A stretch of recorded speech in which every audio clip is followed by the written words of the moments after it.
Aujourd'hui, nous allons voir la fonction des sous-totaux. Voilà, la fonction sous-totale. C'est une fonction très capitale et je vais vous expliquer le contexte. Ici, nous avons les ID. Bon, on peut dire ça le numéro de compte, par exemple. Et le nom, le prénom, le type de compte et les soldes de compte. Voilà. La fonction des sous-totaux, par exemple, on a les types de comptes, compte dépôt à terme, compte d'épargne, on a des comptes courants, on a des comptes chèques. Voilà, ça nous permet de regrouper le solde des comptes et par rapport au type de compte. Quel est le solde total des comptes dépôt à terme ou quel est le solde total des comptes d'épargne? Nous allons d'abord trier, voilà, trier et les types de comptes. Voilà, pour pouvoir regrouper les dépôts à terme ensemble, les comptes d'épargne ensemble. Nous voyons que comme ça, c'est mélangé. Voilà, nous voyons un compte dépôt à terme ici, nous le voyons ici, mais nous voulons les regrouper. Voilà, donc ça sera plus facile pour nous de pouvoir calculer les sous-totaux de chaque type de compte. Donc pour trier la colonne D, qui est type de compte, je sélectionne la colonne D et je mets, et vous voyez l'onction trier et filtrer. Je mets trier de A à Z. On va me dire étendre la sélection ou bien continuer avec la sélection en cours. Vous laissez étendre la sélection, vous mettez trier. Voilà. Donc, on voit uniquement compte chèque qui se suivent jusqu'à la fin des comptes chèques. On voit les comptes courants. À la fin des comptes courants, on voit les comptes d'épargne.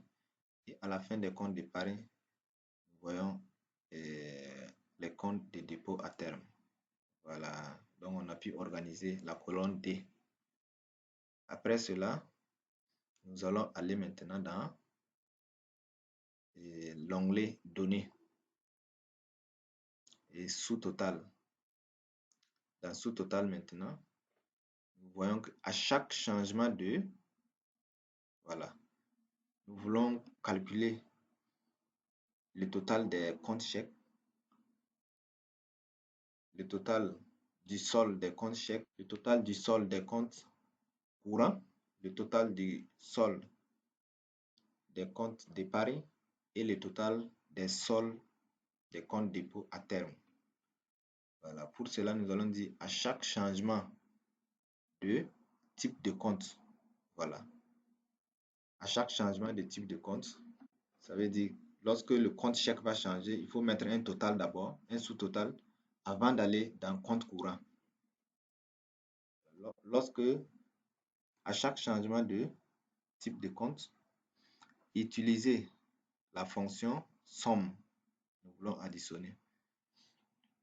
Voilà. Ajouter un sous-total à solde de compte. Oui, c'est bon. On coche solde de compte. On fait un sous-total au niveau des soldes de compte. Voilà. Et puis, je mets OK. Voilà, je mets OK. Et lorsque nous allons défiler vers le bas, nous allons voir, lorsque compte chèque finit, nous avons un total en bas, total compte chèque. Voilà, et nous avons le total général. Pour voir les sous-totaux, vous voyez à l'extrême gauche, 1, 2, 3. Vous cliquez sur 2 tout simplement. 2, c'est les sous-totaux. Voilà, nous voyons les sous-totaux uniquement. Vous voyez, sous-totaux, le total compte chèque, ça fait 6 102 602. Les comptes courants, vous voyez, le total des comptes d'épargne, c'est ça comme ça. Le total des dépôts à terme, c'est ça comme ça. Et nous avons un total général qui est de 28 millions. Voilà, donc c'est très, très important, voilà, de connaître cela.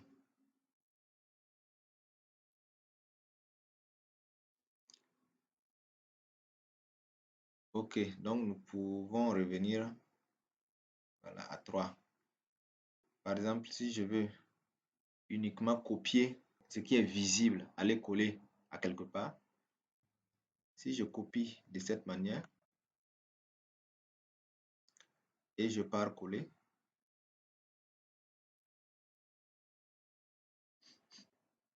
nous allons voir que c'est tout qui est collé de la version 3, mais nous voulons le 2 uniquement.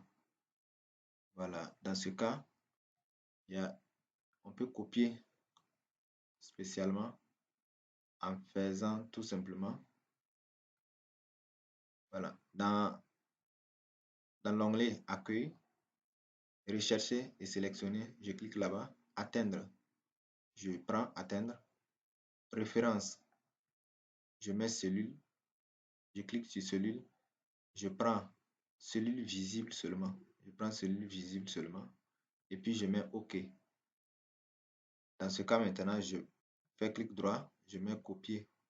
Voilà, donc c'est les cellules visibles uniquement qu'il va copier. Et puis je pars dans une autre feuille, voilà, pour coller. Voilà que j'ai collé.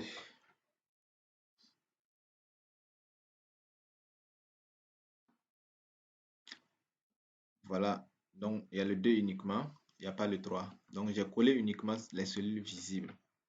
Les cellules visibles, telles que le total, les sous-totaux et puis le total général. Donc j'ai collé les cellules visibles. Ce qui est masqué, ici je peux le démasquer. Mais si je reviens ici, je vais plus voir ce qui est masqué parce que j'ai copié uniquement ce qui est visible. Voici comment on calcule un sous-total. Donc, n'hésitez pas à vous abonner, partager et liker la vidéo. Merci.